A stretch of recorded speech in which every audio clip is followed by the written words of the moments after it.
So basically, I was saying, privacy is enshrined in the Nigerian Constitution. We have a Child Rights Act.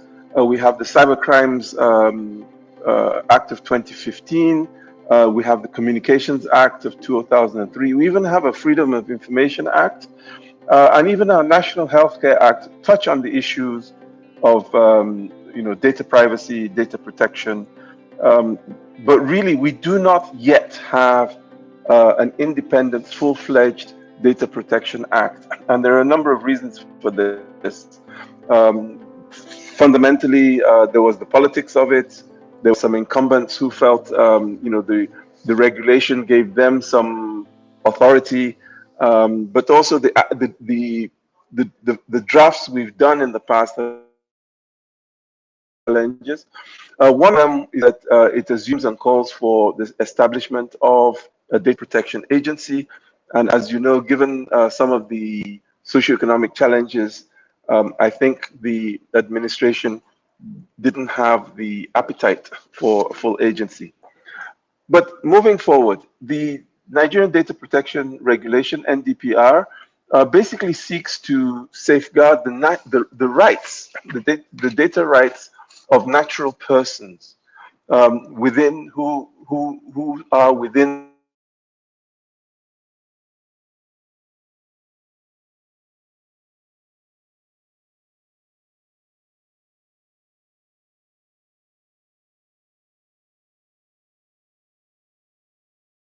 conduct of transactions, and really ensure that Nigerian organizations are competitive in international trade, due to ensuring that they meet and adhere to some of these things.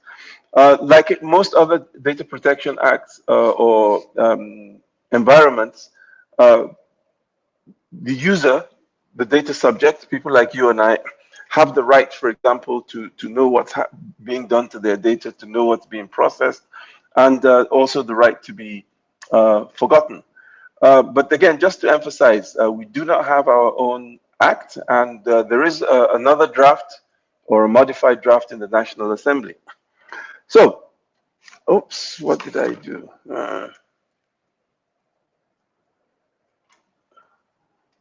So there's some matters arising, and really, when we look at the NDPR, there are conditions to be met in terms of identifying and processing personally identifiable information. This is good. However, when we talk of informed consent, we notice across our society that informed consent really is the culture of it has not yet taken sufficient root. So, for example, in our schools, you post exam results with the student name, ID, address, and then the result. On the departmental notice board. We need to move beyond that. Also, many organizations do not clearly display, their data privacy policy either online or physically, which again, I think these are works in progress. We also, unfortunately, tend to see filled attendance forms from conferences or other events used as wrapping paper by roadside vendors, roadside food vendors. So again, those are some of the breaches that we see. There is also the issue about keeping our, local data local. How will this impact these big organizations like Facebook or Google, or even in foreign hosted websites of Nigerian organizations, especially Nigerian government organizations. And then we also have some challenges with the fines. The NITDA Act, the parent act of the regulation, has a certain limit, and the fines of the subsidiary regulation exceed the maximum fines of the parent. So these are some of the things that we need to look at and work on. So when we look at the rights of the data subjects, people like you and I think these are relatively common across the world and especially across the continent. So we have the right to object to the processing of our personal data for marketing purposes. We have the right to access our personal data and to the right to obtain information about how this data is being processed. We also have the right to have our data deleted, and some would couch this as the right to be forgotten. And of course, this is when certain criteria are met. Also, we have the right to having our data, our personal data, corrected if we find, for example, maybe our names are spelled wrong or our date of births are wrong. However, in the case of the Identity Management Commission, there are some changes. If you find errors in your registration for your ID card, that you actually have to pay. It's not that you pay very much, but it's the principle. On the one hand, the Act says you can get this for free. On the other hand, the government agency actually charges for that change or those changes to be made. You also have the right to the processing of personal data, and also the right to move it around, what we call portability. So we also have the right to withdraw the processing of our data. But of course, this raises the question, do I have the right not to want my national ID card? I may not want it. I mean, arguably, that's my right. So the question is, the legislation on national ID, it is a legislation, so I guess it does have precedence over a regulation. But my point is that there are these things that you have the right, on the one hand, to withdraw processing of my personal data, yet the National ID Agency processes it. And of course, we have the right to data accuracy.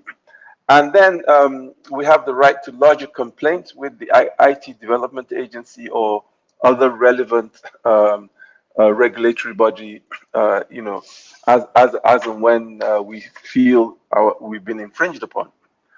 So when we look at the Nigerian data protection regulation environment,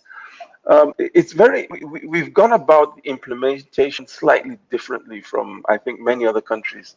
What we have done is that the regulator, in this case, the IT agency, has duplicated itself or multiplied itself through the private sector. And so what has happened is that it has created private sector organizations that basically carry out the functions relating to data protection regulation. So these organizations are called data protection compliance organizations. They monitor, they audit, they conduct training, they provide data protection compliance consulting. And interestingly, this has created a nascent industry in Nigeria. Within the context of these organizations, you have the data protection officers, but also within non-DCPOs, you may have data protection officers such as certain government agencies or very large corporations. And basically, they are responsible for overseeing the implementation within the entity of their data protection strategy, and make sure that their data protection strategy complies with the regulation. And so then you have the data controllers, who could be individuals who determine, the purposes for which and how data is eventually processed. It's interesting to note, and I'll just say that in Nigeria, we now have at least 70, I think it might even be 71 or 72 now, data protection compliance organizations that have been licensed by the National IT Development Agency.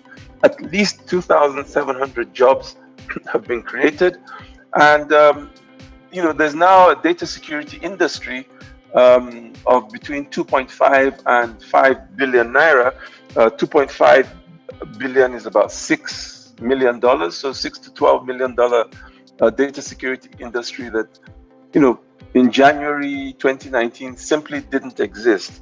So on that note, I would just want to say thank you very much for your time and for listening to me. I'll hand back over to Gilbert. Thank you.